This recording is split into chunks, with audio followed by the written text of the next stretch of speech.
Essa é a pergunta do milhão, né?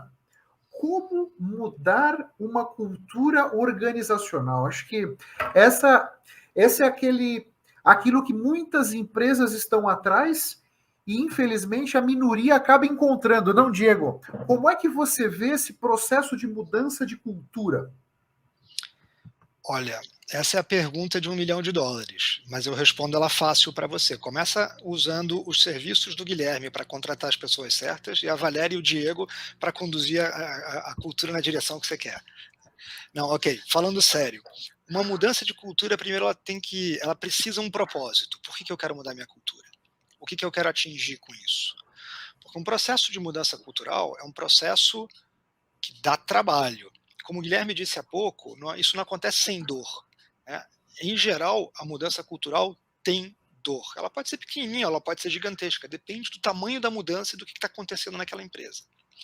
Agora, primeiro precisa definir claramente por que mudar. Segundo, precisa definir para onde mudar. O que eu quero? E aí precisa mapear aonde eu estou. Então, eu sei por que eu quero mudar, para onde eu quero ir, sei onde eu estou. Legal, agora vamos fazer um plano de transição de onde eu estou em direção aonde eu quero ir. E aí existem várias ferramentas para fazer isso, tem formas diferentes de trabalhar. Eu gosto muito da Caroline Taylor e do que ela diz no Walking the Talk, trabalho inclusive com a própria consultoria Walking the Talk, e eles têm uma visão que é muito simples, olha, entenda a definição de cultura, aquela que eu falei no início do nosso bate-papo, e entenda fontes de mensagens culturais. Quais são? Comportamentos, símbolos e sistemas. Se você entender como isso funciona, você aprende como mover comportamentos dos líderes, você aprende como trazer símbolos da mudança cultural e como mexer nos sistemas para que eles apoiem a cultura que a gente deseja. E aí, a partir daí, você faz um plano. Então, precisa um plano de transição. Precisa um plano de cultura para você mover da cultura atual em direção à cultura desejada. Em geral, isso precisa vir acompanhado de capacitação desses líderes. E vai ter líder que não fica? Vai. Vai ter líder que não adere à nova cultura. E essa é a hora de ligar para o Guilherme e dizer, Guilherme, tem um cara aqui que não vai sobreviver, me ajuda aí, me traz um outro cara, porque esse aqui está desalinhado com a cultura que a gente quer e, esse é um ponto importante, a gente ofereceu todas as possibilidades, deu oportunidade da pessoa se alinhar e a pessoa não quis. Então pode ser que tenha aí um pequeno percentual de perda no caminho? Pode, porque tem gente que não quer. A gente diz, olha, eu gosto da cultura como ela é. Se você vai mudar a cultura da empresa, não é onde eu quero trabalhar. E tem direito, não tem problema com isso. Então, eventualmente vai ter uma pequena rotação dessas pessoas que não acompanham. Né? Agora, o resto, vamos embora. E aí tem metodologias várias e várias muito boas. Várias muito boas. O que eu sugiro, se alguém está querendo fazer um programa de mudança cultural, é não faça sem ter uma metodologia clara, sem ter o apoio de profissionais que trabalham com isso. E tem vários no mercado, eu citei um, porque é quem eu conheço mais de perto, mas tem outros no mercado. Tem vários que fazem esse tipo de trabalho bem embasado. Cuidado para não ir com aventureiros, porque tem aventureiros que acham que basta dizer, quero ir para lá, e aí só focam na comunicação. Comunicação é um ponto importante? Guilherme falou disso, o Val falou disso. A comunicação é um ponto super importante, mas não suficiente. Precisa trabalhar também o comportamento dos líderes, precisa trabalhar também os símbolos de cultura, precisa alinhar sistemas, então precisa fazer um monte de coisa para que isso aconteça. Então, cuidado para não ir com aventureiros que acham que é simples um plano de comunicação e vai mudar a sua cultura. Não vai. E eu digo não vai porque a gente já viu isso acontecer, de ter projetos que a gente pega o que o outro consultor deixou e que desenharam um negócio bonitinho, mas depois não engrenou. Né? Então tem metodologia para isso? Tem várias que são muito sólidas, usem qualquer uma das muito sólidas, mas usem uma metodologia. Muito interessante, muito interessante. Você, Guilherme, como é que você vê essa questão de mudar a cultura organizacional? Como é que você enxerga isso? Eu não enxergo, eu vivo isso, Otávio, de certa forma, porque a gente tem excelentes exemplos e mudanças de cultura organizacional acontecendo todo o tempo. Fusão de empresas é uma mudança cultural. E isso acontece muito mais do que a gente vê. Não é que a empresa decidiu mudar sua cultura, não. Qualquer fusão, qualquer aquisição, isso já implica em mudança da cultura organizacional. E aí, de novo, um dos fatores cruciais é comunicação. Uma boa comunicação transparente, entender, fundir uma empresa europeia e uma americana, entender qual é a cultura que vai se sobressair. São diferentes, são extremamente diferentes mesmo. E aí, legal, nós vamos seguir a americana, perfeito, está definido, está decidido. Tem aquele negócio, curto prazo, é quarter, é resultado imediato, não é tão estratégico, eu não vou ter paciência. E isso mostrar claramente para a equipe que ficou como vai ser daqui em diante.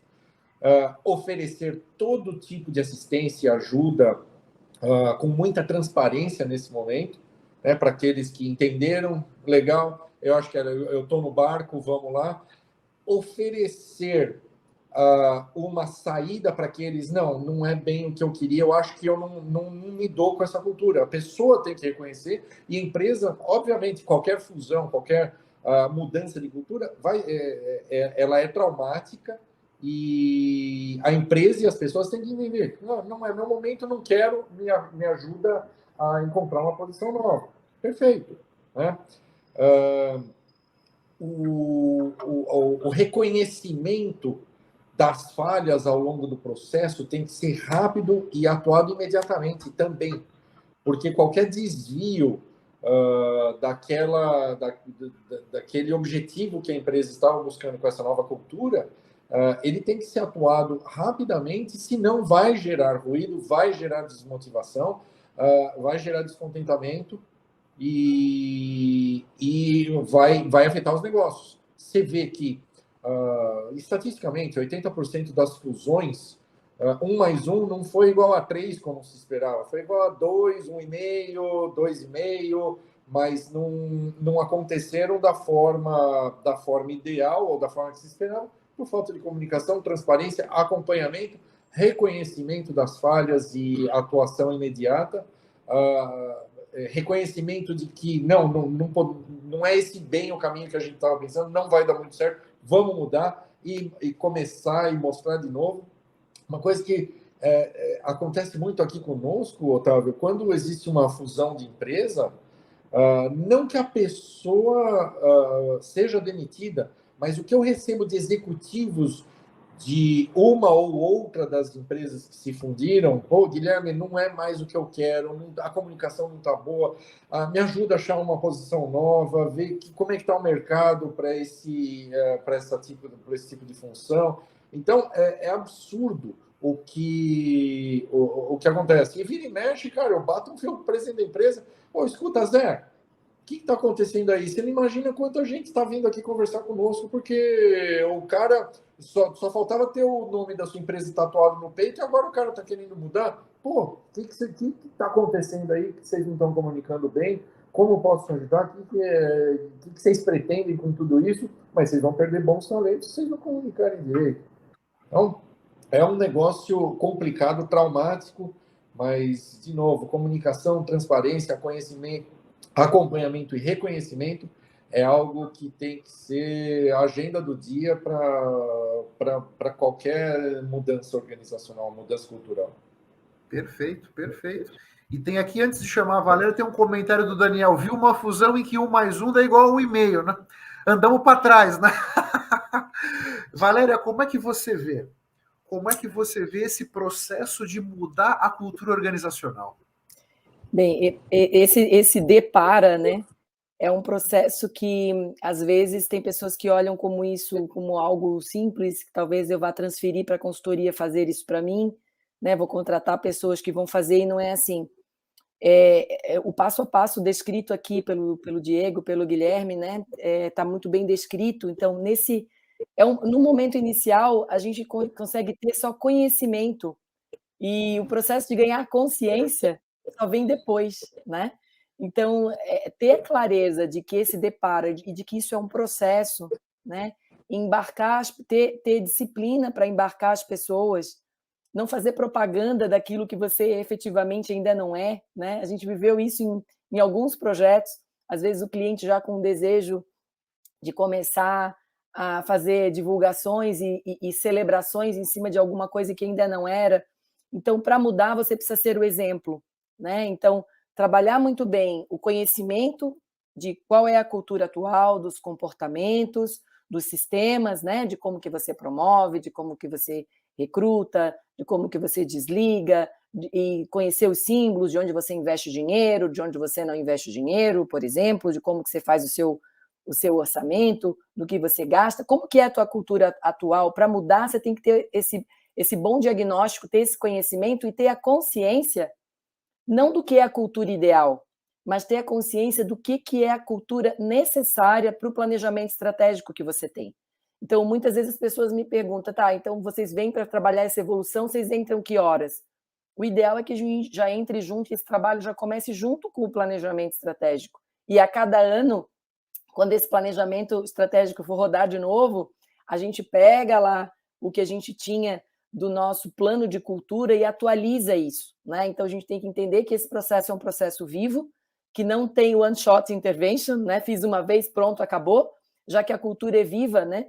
Então, é preciso pensar como processo, é preciso ter disciplina, é preciso definir do's e don'ts, o que a gente não quer ser, o que a gente não quer fazer, porque muitas vezes um erro bem básico também é querer jump in no que a gente já, mundo ideal, né? E pronto, e não tem mágica, né? Então, é um processo de desidentificação com práticas que eventualmente não estão sendo bem-sucedidas, ou às vezes eram bem-sucedidas, mas que não levavam a resultados sustentáveis, levavam a resultados de curto prazo, e realmente de mobilização das pessoas através da cultura pelo exemplo. O exemplo do top team, o exemplo dos gerentes executivos, e que aí isso venha descendo e construir uma narrativa consistente, né? E aí sim, primeiro praticar, mostrar, ser o exemplo, e aí depois ter uma narrativa consistente e envolvendo toda a cadeia e todos os stakeholders, inclusive fornecedores também, para que essa cultura seja vivida na prática, no dia a dia, em todos os momentos do negócio.